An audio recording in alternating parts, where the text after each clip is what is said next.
Welcome to the Clangers Pod. Amazingly, this is number 6.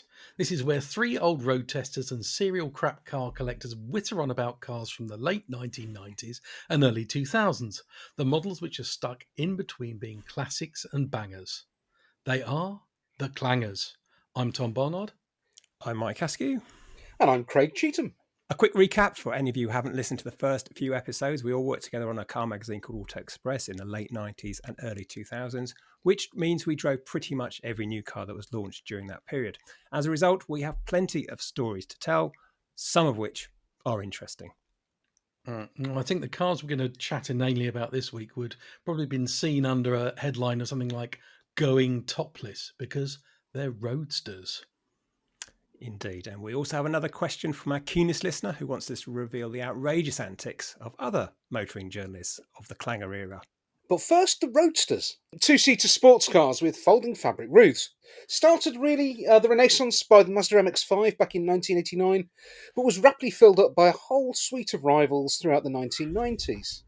There was, for example, the Alpha Spider. The Fiat Barchetta, BMW Z3, Audi TT.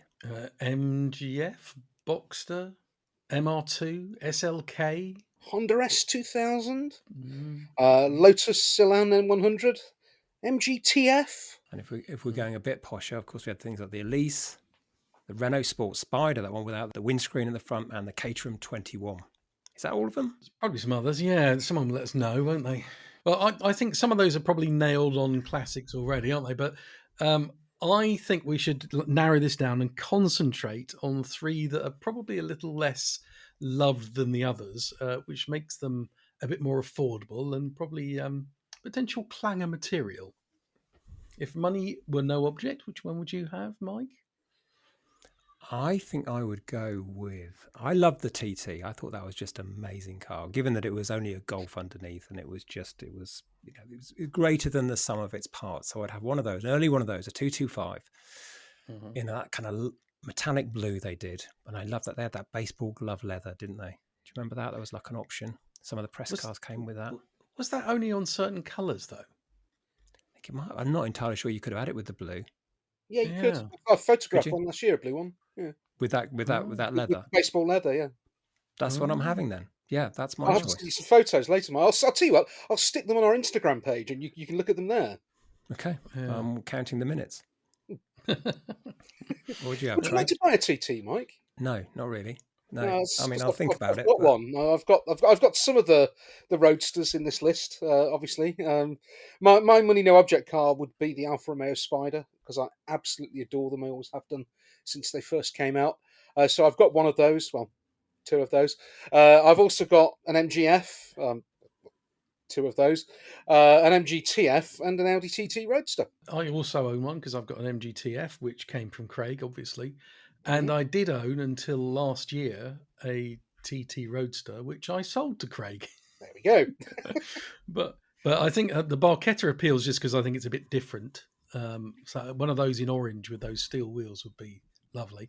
But I think I'd have one that's not been mentioned yet, which is the VX220, which I always thought was a bit better than the Elise, if not as posh. They were quite cool, actually, weren't they?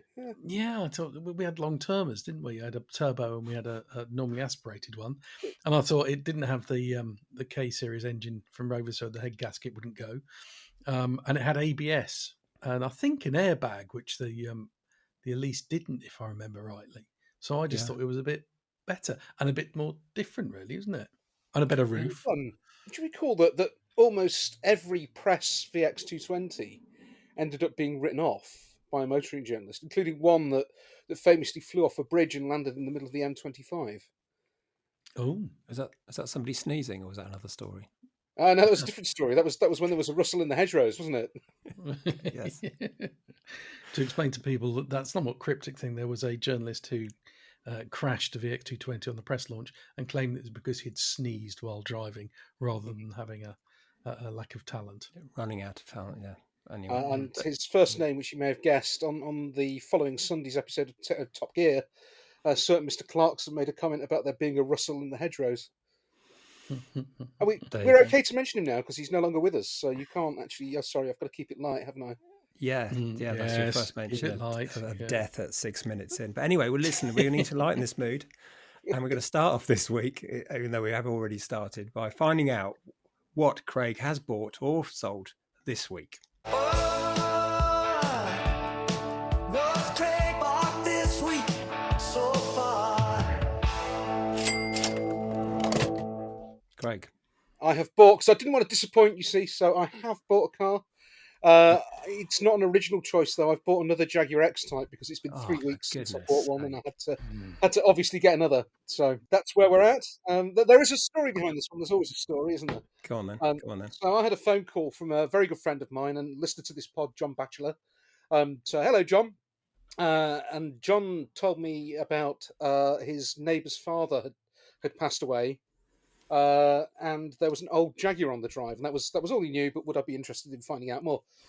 Of course, I'd be interested in finding out more. So more was found out, and it turned out that the car was a 3-litre X-Type with a manual gearbox, which is it's a bit of a holy grail if you're an X-Type perv like I am. So I thought, well, can't be that bad, can it? Made some inquiries.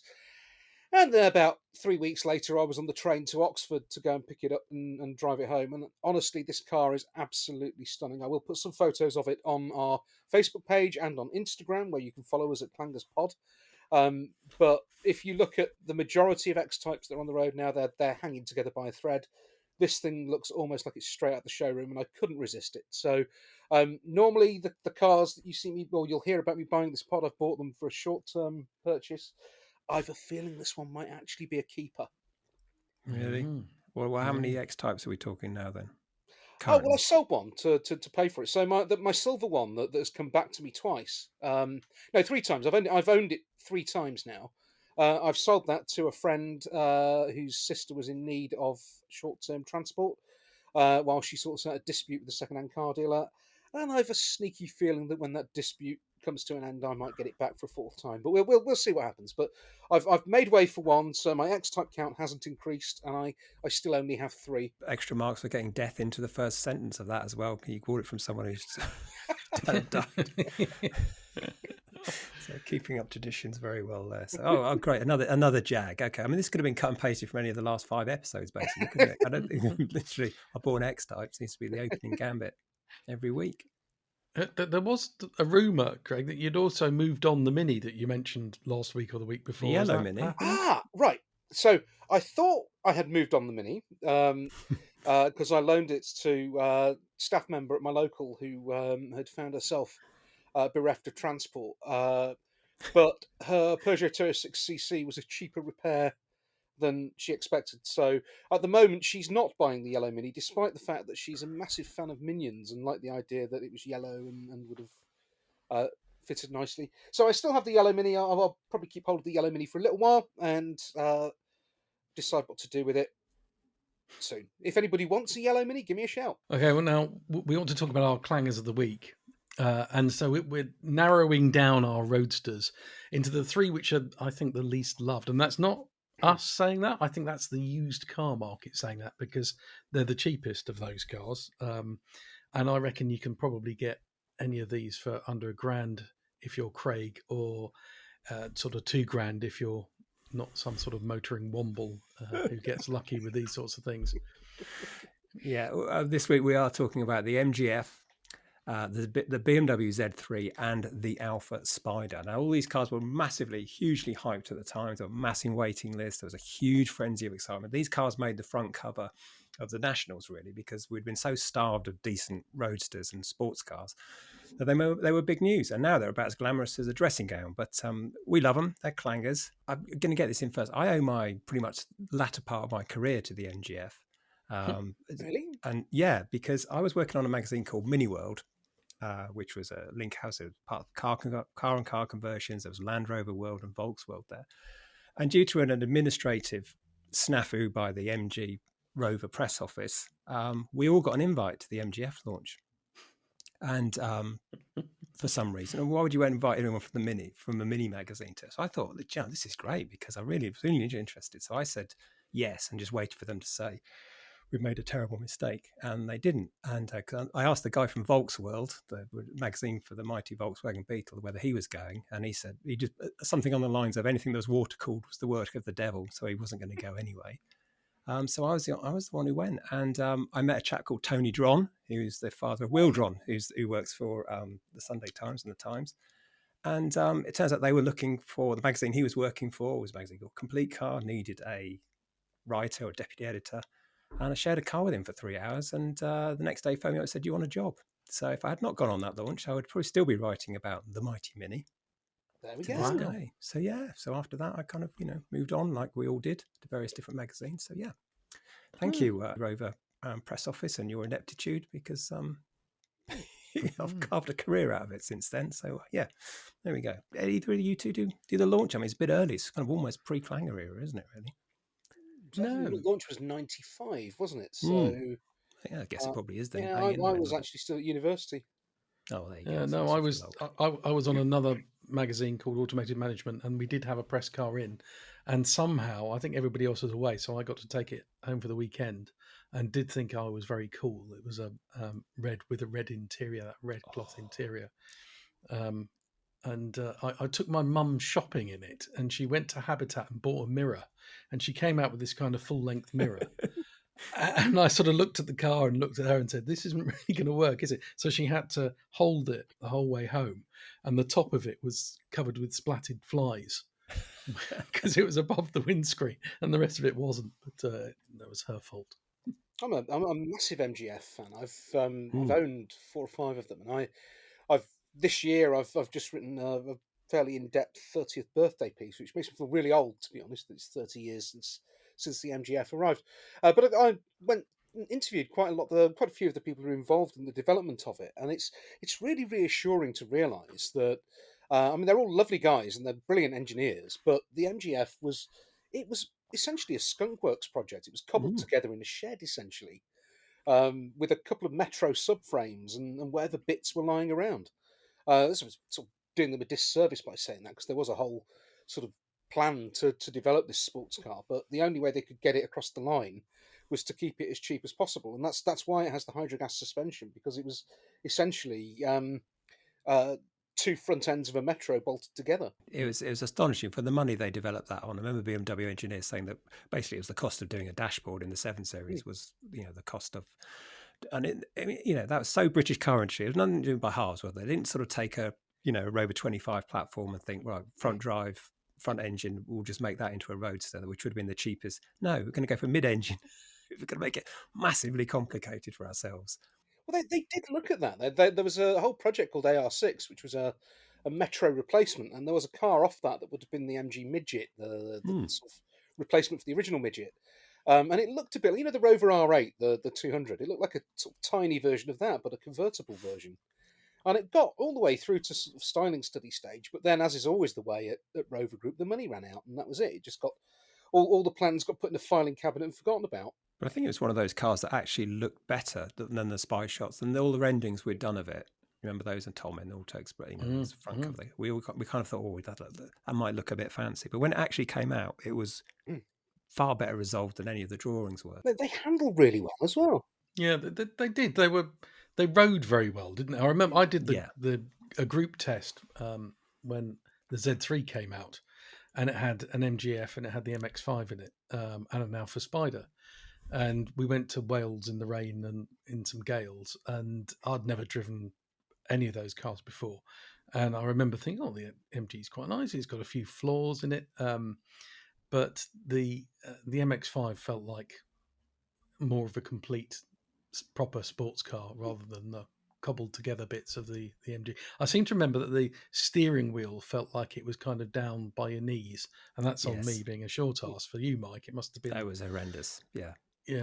And the electric power steering, which makes the same noise as the Mini, and a few other strange things. A big long gear lever, whereas the MX-5 had that lovely one, which feels like a kind of old-fashioned rifle, doesn't it? The parts bin bits as well. Yeah. Metro column stalks, or Rover 200 column stalks, sorry, and Rover 800 window switches, that kind of thing. Do you remember the embargo issue with the MGF? I remember. Is that where we got banned from something? Or is Yeah, that something so else? it was before my time, so I think it's before Of all our course. time. So we can't be blamed, but it is a good story, and I think it should be told. So the MGF, it was the biggest car for years. There were car magazines hiring helicopters to try and get spy shots of it. That's how big news it was. And Rover press office decided that they would lift the embargo on, I think it was a Friday, which was Autocar's embargo day, and Auto Express's was on a Wednesday. Stay. Yeah. So they would have to wait and let Autocar have that many extra days of having the MGF on the cover, which would have cost them 100,000 sales at least, and was handing Autocar, which was Auto Express's main rival, a big commercial advantage. So the Auto Express guys got together and decided that it was worthwhile taking the punishment and breaking the embargo and going on the Wednesday, which they did. Front cover MGF. And as you would imagine, the MG Rover press office went apoplectic and said, right, you're banned, and banned Auto Express from any forthcoming launches, which included the Rover 200.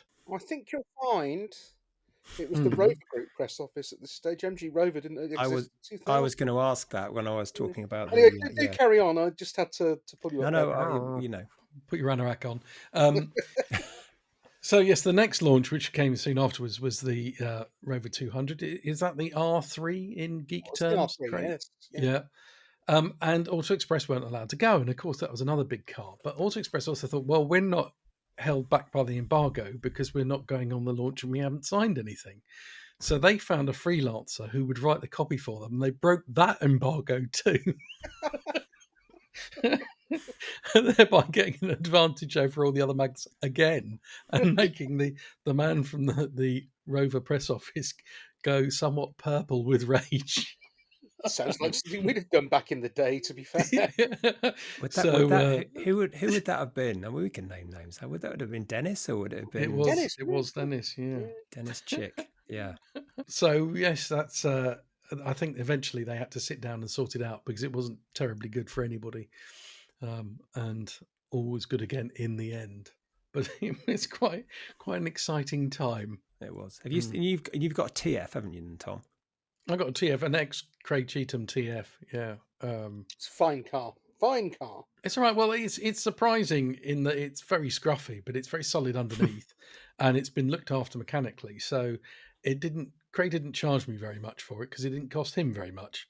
And if it's sunny, I will take it out. And it's one of those cars that it costs me so little that I don't really care if it goes bang, and that's quite a nice way to have a car that you just don't really care about it, don't care about dings and dongs. And also, it's so small because it's based on a metro. It's very narrow, and that means that you go into parking spaces. So you go to somewhere like Heathrow or a train station where there's one space left between a pillar and a Range Rover that's across the white line.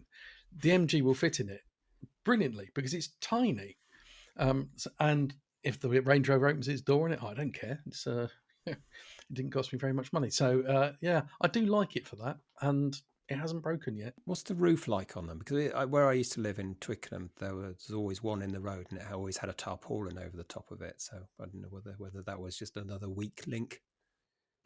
Well, I did take it out yesterday, and I had cleaned it the previous day, and I had to spend about 10 minutes waiting for the windows to demist because the water had come in through the roof. So yeah, it's not the best. I did buy a hard top from it from a stoner in Stevenage who wanted it out of his living room for not very much money. But that seems to be almost as leaky. So I think they just naturally get wet. The hardtop on mine's quite good, actually. It's fairly well insulated. But then I didn't buy it off a stoner in Stevenage, so it could be something to do with it. I bought mine from an MG enthusiast. Probably at the wrong point of the pod, to be honest. But when we were talking about the L322 last week, I had a story to embarrass Tom with, and I completely forgot to mention it. Okay, go on then. We'll allow it. Yeah, okay. So you'll probably remember this, Mike, as well. But Tom used to have a lovely long-term L322. Do you remember that, Tom? Of course you do. BG52PYX. There was one weekend where a friend of mine who owned a quarry in Rutland said, "Oh, if you want to come and play with a 4x4 in our quarry at the weekend, come along." So I said to Tom, "Can I borrow your L322 for the weekend?" And he said, "Yeah, sure, on one condition." And the Right. condition was that I didn't clean it. Do you remember this, chaps? I So used to, I I then used to, came I used into to work not clean on the it a Monday lot. morning in Mm. Tom's Range Rover, absolutely filthy down both sides. You barely see out the thing. And Mike, I think you'd gone down to do your regular Monday morning audit of the long termers to make sure that whoever had taken them home for the weekend had filled them up with fuel and looked after them. Which they invariably hadn't. And Yeah. I got a very, very stroppy email from yourself explaining the Me? standards expected of people taking long-term cars home for the weekend, and that the Range Rover had been returned in absolutely filthy condition. And I had to explain to you that the only reason why was because Tom had specifically requested it be returned covered in designer mud so that he could drive around the mean streets of North Finchley. Is that or is that not true, Tom? Oh, invariably that will be true because I did love having that car dirty. There we go. I took it to Eastner Castle, which is Land Rover's own off-road testing ground, and they said, "Oh, here's a vehicle for you." I'm like, "No, I want to do it in the long termer."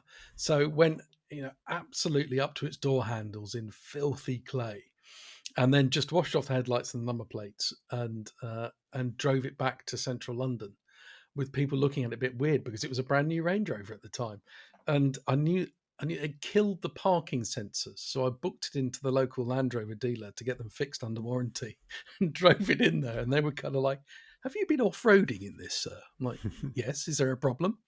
"No, no, it's just that not many people do in brand new Range Rovers. That's all." At least that was your own mud rather than mud to order that you got from a junior member of staff.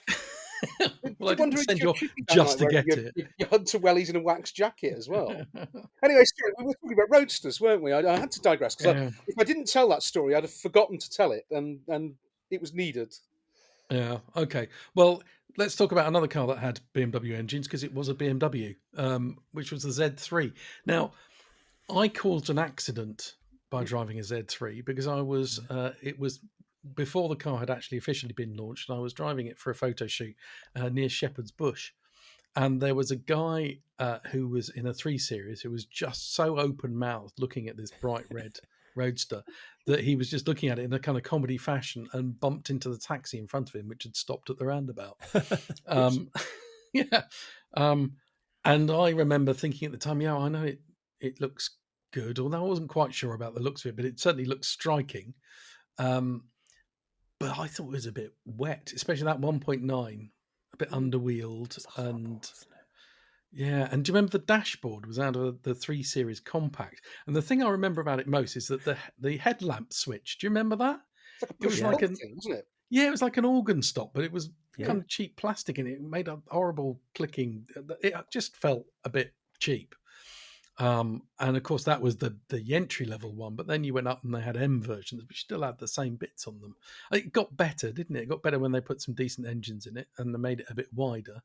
And I think now I'd quite like one for reasons I can't quite think. But if it was the Hmm. right spec, So also the Bond car, wasn't it? It was, which James Bond film was it? It was quite controversial because it was the first time that First James non. Bond had Yeah. not had a British car. Mm. was it I for think it was your eyes GoldenEye. only? Oh, it could have Yeah, been. GoldenEye, and he had a sort of turquoisey blue Z3, and all the Hmm. baddies had E38 7 Series, as you recall. That was Yeah.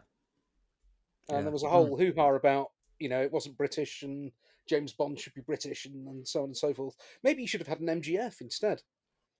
Well, Yes. I mean, it's weird, wasn't it? Because if you had said there were two brands in the 1990s that one was going to develop their roadster entirely from scratch and probably lose a ton of money on it, and there was another brand that would just basically cobble together bits and pieces from a car they already made, you would have got MG and BMW completely the wrong way around, wasn't it? Because wouldn't you? Because the Z3 was just like you say, Tom.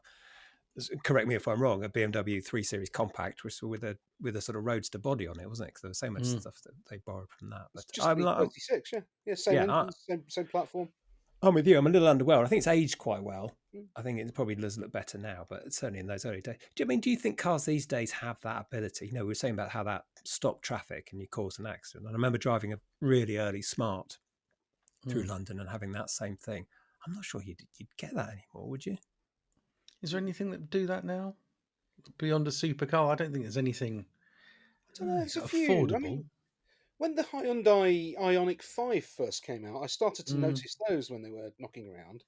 mm, Largely because it looked a bit like a Leyland Princess. I think it was just appealed to that side of me. mm. Can't really think Yeah. of anything else that's made my jaw ID drop. Buzz, I suppose. Anything that Mike buys ID has, Buzz, yeah. How about both of those? Indeed, yes, yeah, an Ioniq 5 and an ID Buzz, yeah, and an i3, which is another kind of. But yes. that usually turns to people's stomachs rather than their heads. So when they see the i3, but I like it and I'll stick by it. Anyway, should we Uh, move on to the Alpha now? Should we talk? Yeah, this is your speciality. Yeah, so I have a real thing for unreliable the cars. 916. It looks like Millhouse like The Simpsons if you look at it from the front with its funny front end styling, but such a great car. And I've owned all three of the cars we're talking about. I had a Z3 1.9, which was actually quite pleasant, but that's as far as it went.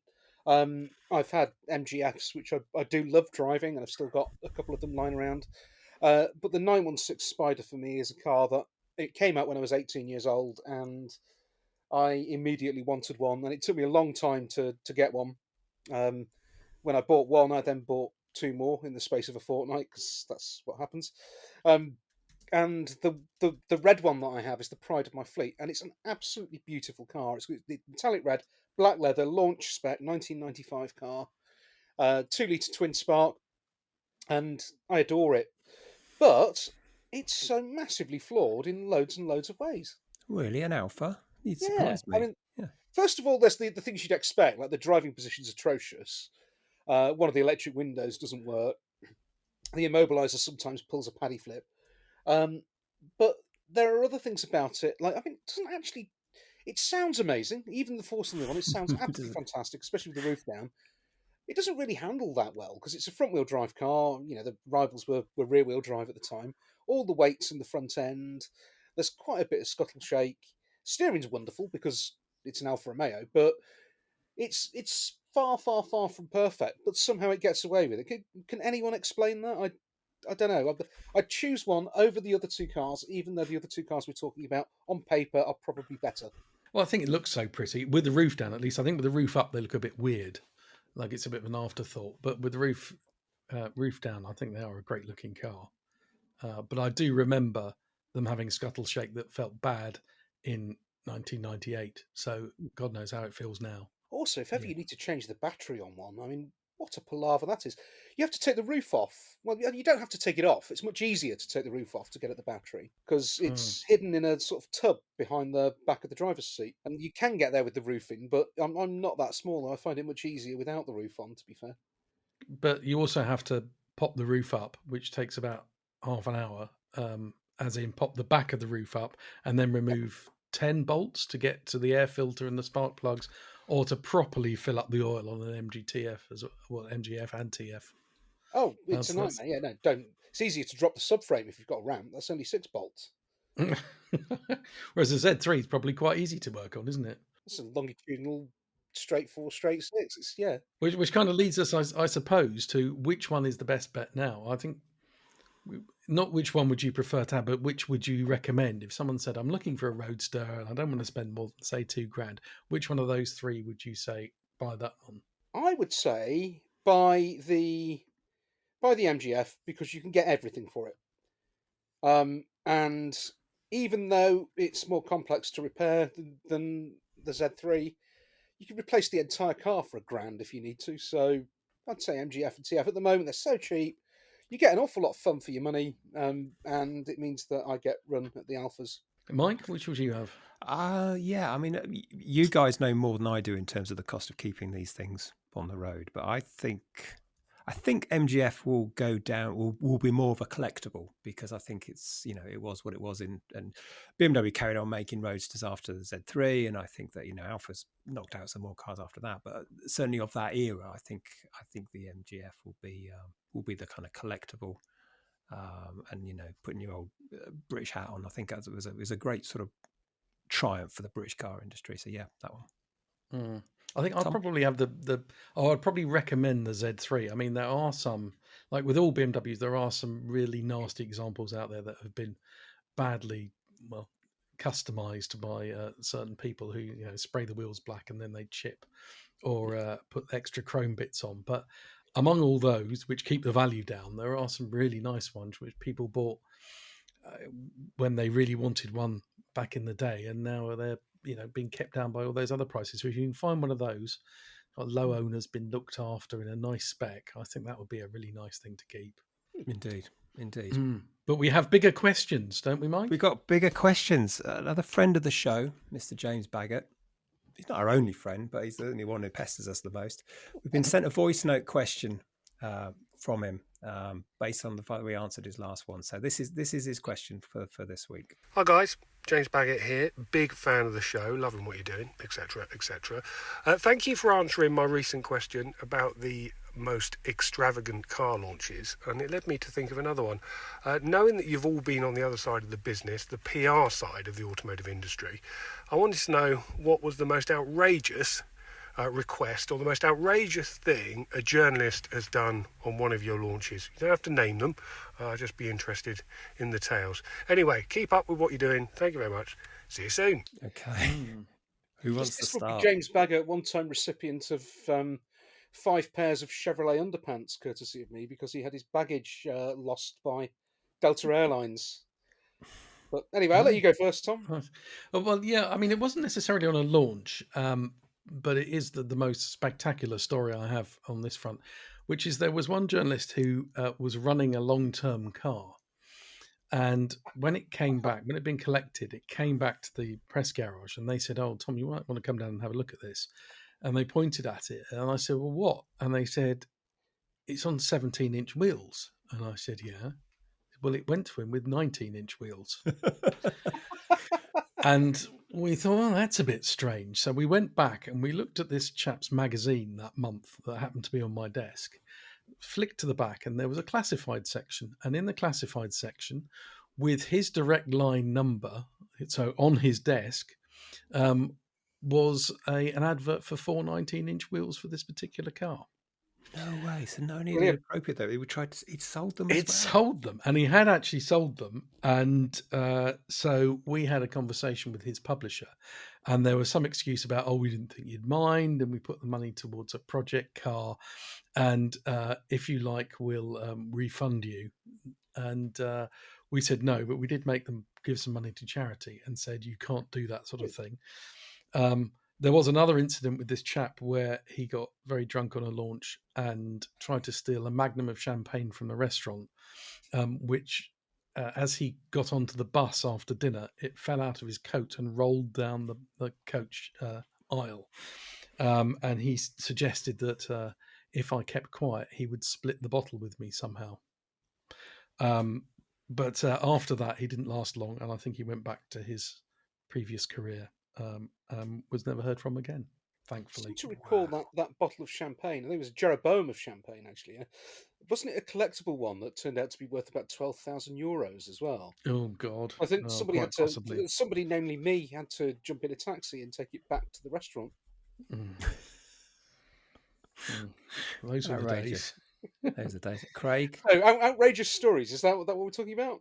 Yeah, that was the So, question. okay, I'm going to have to be very, very careful not to name names here. But there was a launch in 2008, and I worked for GM at the time. We did a multi-brand press launch, so I was in charge of Chevrolet, and we teamed up with the guys from Vauxhall and the guys from Saab to go and do this multi-brand event in the south of France. And the way that the format of the event worked was journalists all turned up. There were 3 different cars. They could take one car, swap it off a coffee stop, blah, blah, blah, pick another one up. One journalist had gone down the road in his Vauxhall or Opel Agila, as it was.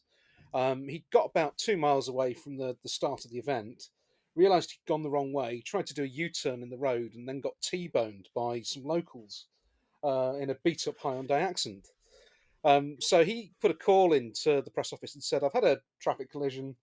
Can you come and sort us out?" So there was myself, my colleague Jean-Philippe, who was in charge of the whole event, and another guy called Joe Oliver, who at the time was the head of PR for Saab and a former British Army captain, an all-round bloody good bloke, actually. And we jumped into Joe's Saab convertible and we drove to where the collision had taken place, only for said journalist to go, "Oh, thank you very much," jump in Joe's Saab and drive off. leaving the three of us stranded at the side of the road with some slightly disreputable-looking Moroccan gentlemen who'd totaled their car in the side of one of the press cars. He just disappeared into the sunset, said British journalist, leaving myself and Jean-Philippe having a bizarre conversation in the middle of the street where we were essentially arguing with each other in two separate languages over what had happened in this road traffic collision. I think we settled it in the end. Jean-Philippe gave the guy in the Hyundai a brown envelope full of euros, and he opened the envelope, saw how much was in it, and sort of ran off quite happy and just abandoned his wrecked Hyundai at the side of the road.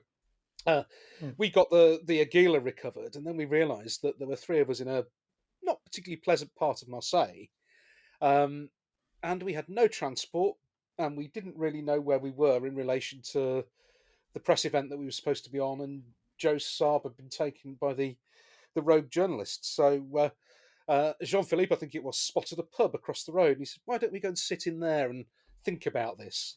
So we did for a couple of hours, and actually turned out to be quite a fun afternoon. But yeah, the fact that the journalist in question just stole our car is probably the most outrageous thing. Anyway, I mean, we probably should, at this point, we're massively over, as always. We should wrap up and discuss what we're going to talk about on the next pod. Craig, you've had an idea?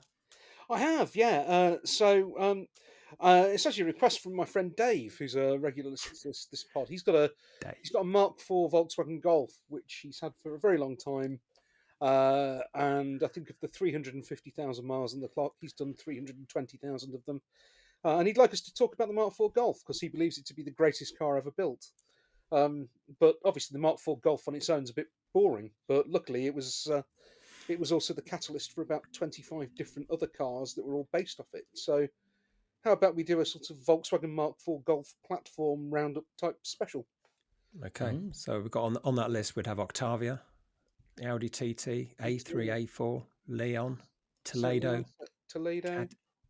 Hang on, the A4. The A4 wasn't on the list. Yeah. A4 wasn't Golf based. He's written this list. Sure. Yeah, it was Passat, wasn't it? A4. Yeah.